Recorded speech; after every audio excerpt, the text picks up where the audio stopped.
First of all, let me ask you about Trek Bicycle. How's business right now in the middle of this pandemic? You know, when the pandemic started, we thought business was going to be really challenging.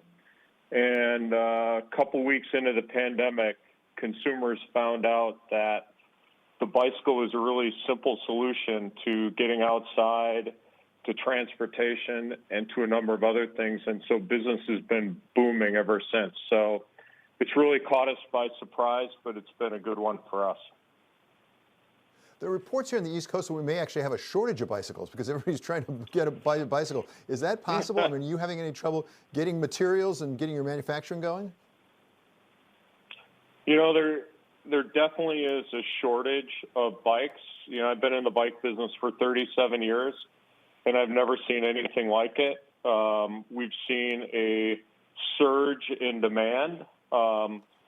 We had hoped to have a great season, so we had a lot of product, but our warehouses are being emptied. But there's still a lot of bikes at retailers. They're just getting a little bit harder to find. Fascinating. So there's one part of the economy that appears to be booming, and you're keeping up with it. So Yeah. Tell us what you have learned from leading Trek Bicycle that might have broader implications. What have you done at Trek Bicycle? How's the company changed under your leadership? Well, I mean, the company's changed a lot over the years. My father started the business 44 years ago, and, you know, one of the big changes is, you know, we took the business internationally, and that was a great move. But I think, you know, one of the biggest things that we've done at Trek is we've created a great place to work. And I think one of the biggest things we've done at Trek is we've broken our business up into different pieces. We've got a leader for each one of the parts of the business. We make sure that we have a great leader for each one of the businesses, and that we put a real premium on having a great plan in place. And, you know, that's one of the reasons why I wrote the book about the presidential playbook is I think that in America, we have people who run for the presidency who don't have a plan. And I think when you take a look at the big challenges we face, part of that is a lack of leadership, is our leaders spend a lot of time trying to get reelected, and they spend little time putting a plan in place to move the country forward. Well, as you say, the book actually has a 16-point plan. There are 16 points in the plan, actually, that I've looked through, which is a lot. It's very detailed. As I understand it, originally you were thinking about running for president yourself. Why didn't you do that?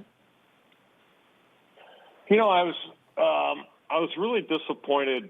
You know, I've always loved the country, and I love the history of our country, and I was really disappointed with the performance of the government back in 2011, and I went to my son's graduation, and the great American historian David McCullough was the speaker, and at the end he looked at the graduates and he said, "Do something for your country." And I thought to myself, what could I do? And so I wrote a book called 12 Simple Solutions to Save America, and I wrote it back in 2016, and I did not save America. And I said to myself after the 2016 election, I said, if somebody competent doesn't run with a plan, that I'll just do it myself. And so I spent the last couple of years writing my plan as if I was going to run. And I seriously considered running, and at the end, I decided not to run because there were a couple people who had run presidential campaigns, and they told me I had very little chance.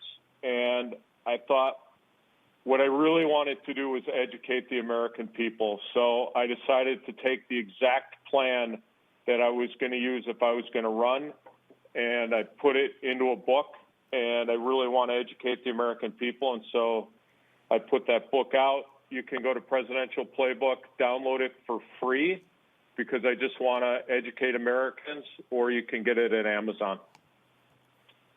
Yeah, actually, I've done that. I've downloaded and looked through the PDF, and it is fascinating. It covers a lot of issues that we talk about often in the United States that not much gets done about. But I wonder, Mr. Burke, whether there's a real difference between running a company on the one hand and running the country on the other, because there's something called politics and there's something called Congress when you get there, because some of the proposals you had, like a line item veto for the president, that's been around forever. A lot of people think that'd be a good idea, but boy, they haven't been able to get it done. Term limits on congressmen, a lot of talk about that, really hard to get that done. Actually being able to hire and fire federal employees, doing away with the employees' unions, paying them more money, sounds like a good idea for a company. Is there a difficulty of a businessman going to Washington because they don't know how to really pull the levers and push the buttons there? Yeah, I think one of the things, I think that's a really good question. I think it all starts with the campaign. I think as Americans, we're treated to these campaigns where people spend billions of dollars dumbing down the American public because none of these issues are ever discussed. And that's what would have made my campaign different is I would have talked all about my plan. I wouldn't have talked about negative advertising. I would have focused on the plan.